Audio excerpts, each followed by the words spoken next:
রুই মাছ আমরা অনেক রকমভাবে রান্না করে খেয়েছি। আজকের রেসিপিটা একটু অন্য রকমের। আজকে রুই মাছের টক বানাবো। প্রথমেই আমি অনেকগুলো রুই মাছ নিয়ে নিয়েছি মাথাটা বাদ দিয়ে। তার মধ্যে নুন আর হলুদ দিয়ে দিচ্ছি, ভালো করে মাখিয়ে নেব। মাছে নুনটা কিন্তু আমি একটু অল্প পরিমাণে দিয়েছি।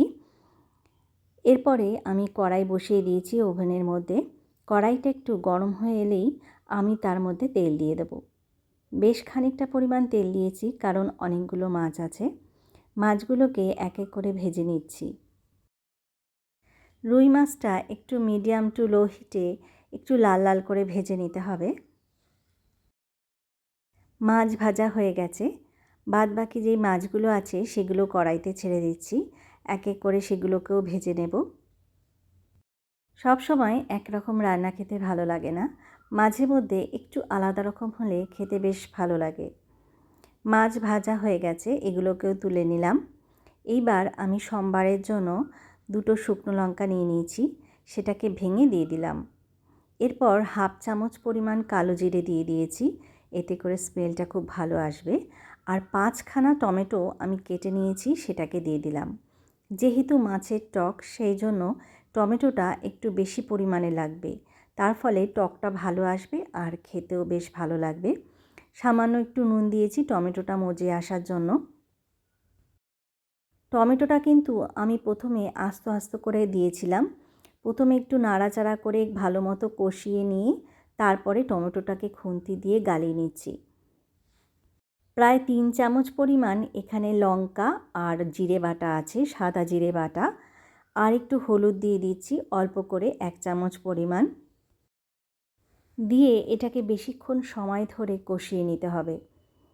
বেশ যখন একটু লাল লাল হয়ে আসবে আর একটু তেল ছেড়ে আসবে, তাহলেই বুঝতে হবে যে কষানোটা আমার ভালো মতো হয়ে গেছে। এবার এর মধ্যে আমি জল দিয়ে দেব। জলটা খুব বেশি দেব না, কারণ যেহেতু মাছটা একটু মাখা মাখা হবে, সেই আন্দাজে জলটাকে দিতে হবে।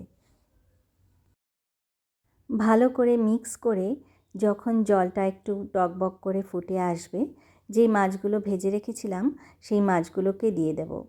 আর স্বাদের জন্য একটু নুন দিয়ে দিচ্ছি। সব মাছগুলোকে দেওয়ার পর আমি একটা ঢাকনা দিয়ে এটাকে কিছুক্ষণ সময়ের জন্য ঢেকে রাখবো। এতে করে মাছের ভেতরে ঝোলগুলোকে ঢুকবে আর টেস্টটাও বেশ ভালো আসবে।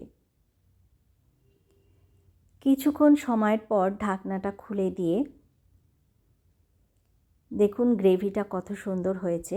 ওপর দিয়ে আমি একটু ধনেপাতা দিয়ে দিচ্ছি আর কটা কাঁচা পাকা লঙ্কা ওপর দিয়ে ছড়িয়ে দেব। তাহলেই তৈরি হয়ে যাবে আমার মাছের টক। রুই মাছের টকটা খেতে কিন্তু খুবই ভালো লাগে। আপনারা অবশ্যই বাড়িতে ট্রাই করবেন আর আমাকে কমেন্ট করে জানাবেন যে কীরকম হয়েছে। আশা করছি রেসিপিটা ভালো হয়েছে। আবারও নতুন নতুন রেসিপি নিয়ে আপনাদের সামনে হাজির হয়ে যাব। আজকের মতো এখানেই বিদায় নিচ্ছি। সবাই ভালো থাকবেন। Tata, bye bye and take care.